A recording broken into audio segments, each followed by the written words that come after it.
Magandang hapon mga karambo. Dito meron tayong panoorin, bigyan natin ng reaction to. Trump naghahanda na sa nuclear war. Pinakamalakas na bomba binubuo na. Galing ito sa The Bliss Reader. I-subscribe natin si The Bliss Reader.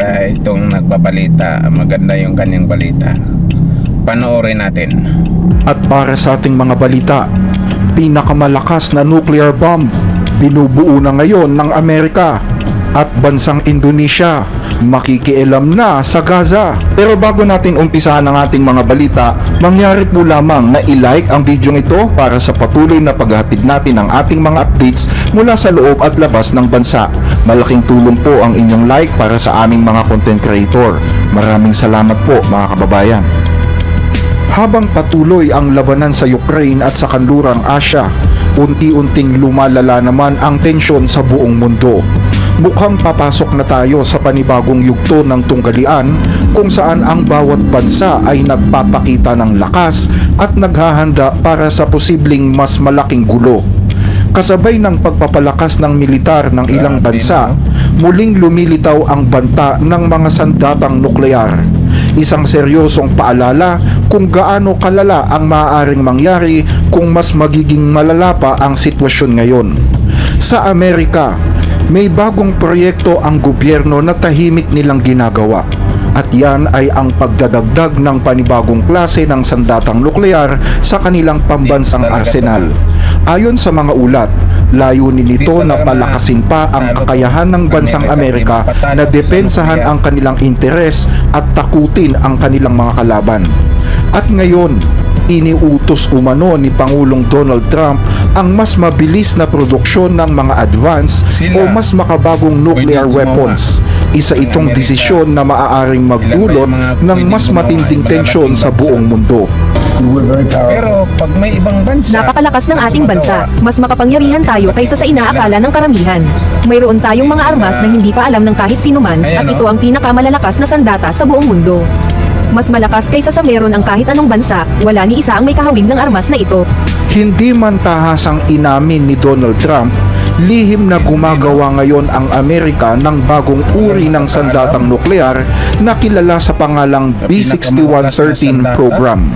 Ang mga bagong armas na ito ay tinatawag na gravity bombs at isa itong malaking hakbang sa mas eksaktong teknolohiya ng mga sandatang nuklear.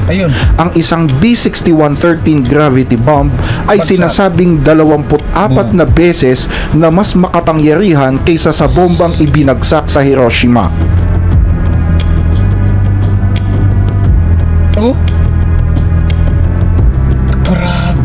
Ang gravity bombs ay may mga uri ng bomba na walang sariling propulsion. Ibig sabihin, inaasa lang nito ang kanyang lakas sa pagbagsak mula sa ere gamit ang gravity.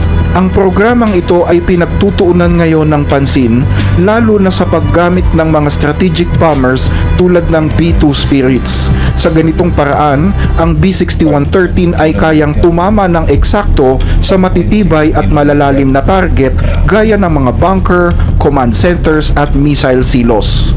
Sa ngayon, mayroong mahigit 3,700 na aktibong nuclear warheads ang Estados Unidos.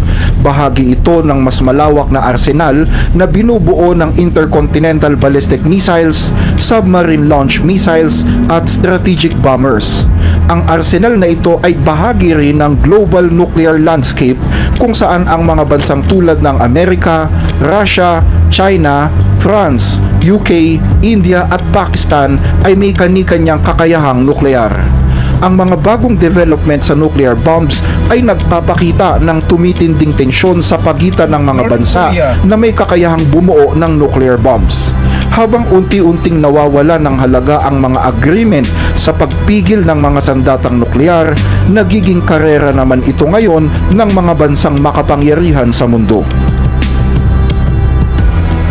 Sa ibang balita, Indonesia makikialam na sa Gaza. 400,000. Yan ang bilang ng mga Palestino na napilitang lumikas mula nang mabigo ang pansamantalang ceasefire sa Gaza noong nakaraang buwan. Ngayon, mahigit pa dyan gusto sa nang makialam ng bansang kanila. Indonesia.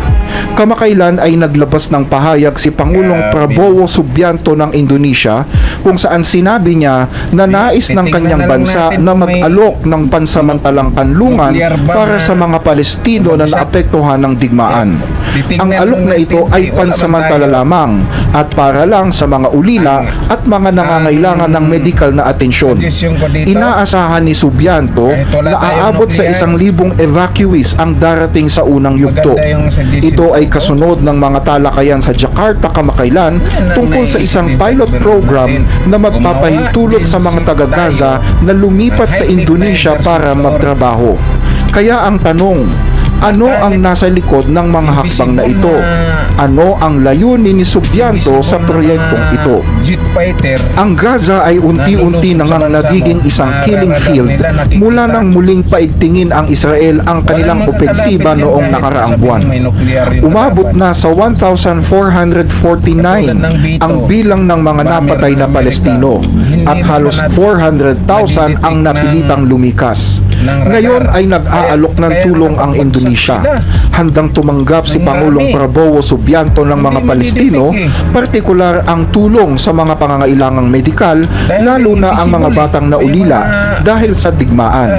Ayon sa kanya, inatasan na niya ang Secretary of Foreign Affairs ng Indonesia na makipag-ugnayan sa mga otoridad ng Palestina para umano gumawa ng plano kung paano isasagawa ang paglikas na ito. Nais ni Subianto na magpadala ng mga eroplano para kunin ang ilang mga biktima, kung saan inaasahang makapagpapadala ng humigit kumulang 1,000 Palestino sa unang batch. Pero hindi ito nangangahulugan ng permanenteng paninirahan ng mga taga-Gaza. Ang Indonesia, na may pinakamalaking populasyon ng mga Muslim sa buong mundo, ay matagal ng taga-suporta ng mga Palestino. Sa katunayan, mula pa noong 1 taon ay handa na nga itong magpadala ng mga peacekeeping force sa Gaza. At ngayon, ayon kay Subianto, may ibang mga bansa na rin umano ang humihiling sa kanya na gumanap ng mas malaking papel sa paghahanap ng solusyon sa kaguluhan sa Gaza. Sinabi ni Subianto na ang pangakong suporta para sa kaligtasan at kalayaan ng mga Palestino ang nagtutulak daw sa kanilang bansa para maging mas aktibo sa programang ito. Gayunman, naniniwala ang mga eksperto na may mas malalim pang dahilan kung bakit ito ginagawa ni Subianto. Sa loob ng ilang buwan, matatandaan na iminungkahi ni Pangulong Donald Trump ng Estados Unidos na ilipat ang lahat ng mga Palestino sa ibang lugar.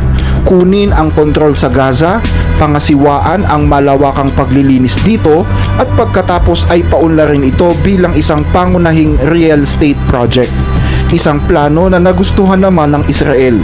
Noong nakaraang linggo, nagkita sina Benjamin Netanyahu at Trump sa Washington at tinalakay nila ang planong ito. Okay din naman Sa ang tingin ko, ginagawa ni isa itong napakahalagang piraso ng real estate Indonesia. at naniniwala akong dapat tayong maging bahagi nito. Ikinulong lang sila sa loob ng Gaza. Hindi tayo ang nagkulong sa kanila. Sila mismo ang nagkulong ng kanilang sarili doon. At ano ba ang masama kung bibigyan natin sila ng lugar na pagpipilian? Para sa marami, masyadong kontrobersyal ang usaping ito. Mariing tinatanggihan ng mga Palestino ang planong ito, gayon din ang ilang mga bansang Afrikano na kinausap ng Israel at ng Amerika para tumanggap ng mga Palestinong lumikas mula sa Gaza. Karamihan din sa mga tumanggi sa planong ito ay ang majority ng mga Arab at Muslim countries sa mundo, kasama na ang Indonesia. Sa katunayan, 2 buwan na ang nakakalipas mula nang sabihin ng Foreign Ministry ng Indonesia na tutol sila sa anumang plano na palayasin ng puwersahan ang mga Palestino sa Gaza at kailanman ay hindi daw ito nagbago.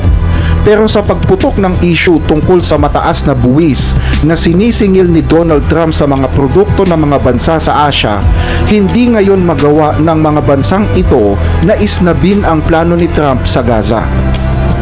Ang matinding pagtaas ng taripa na ipinatupad ng Estados Unidos sa maraming bansa ay nagdudulot ng pangamba at kawalang katiyakan. Marami ang nababahala sa magiging epekto nito. Kaya noon pa man, paulit-ulit nang ipinapaalala ng mga naunang pinuno ng ating bansa, at maging ako, na kailangang patatagin natin ang ating ekonomiya upang tayo ay makapagsarili at hindi umasa sa ibang bansa. Ang Indonesia bilang pinakamalaking ekonomiya sa Timog Silangang Asya ay nahaharap ngayon sa 32% na taripang ipinataw ni Donald Trump laban sa kanila. Kaya't sinusubukan ngayon ng Indonesia na palambutin ang kanilang relasyon sa Amerika. Plano rin ito na magpadala ng matataas na delegasyon sa Estados Unidos ngayong linggo. Nag-anunsyo rin sila ng ilang konsesyon o pagpapaluwag sa mga inaangkat na produkto galing sa US. Noong nakaraang buwan, tinalakay ng Indonesia ang isang pilot program kasama ang Israel. Yan ay kahit wala namang formal na diplomatic relationship ang bansang Indonesia sa Israel.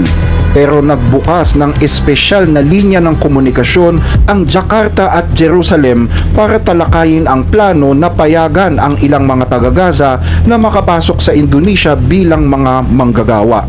Ayon sa mga ulat, nasa 100 Palestino mula sa Gaza ang inaasahang kasali sa unang yugto ng programang ito. Bagaman hindi pa ito na isa sa katuparan, tila mas ibinubukas na ngayon ng Indonesia ang mga braso nila sa mga Palestinian refugee. Pero hindi maikakaila na kapansin-pansin ang tiyempo ng pagpapatupad na ito sa mga polisiyang ginagawa ngayon ni Trump sa mga bansang Asyano. Hanggang dito ang ating mga balita.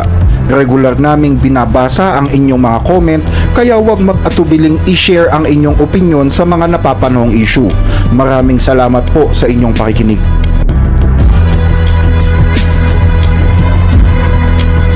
Anong masasabi niyo mga karambo?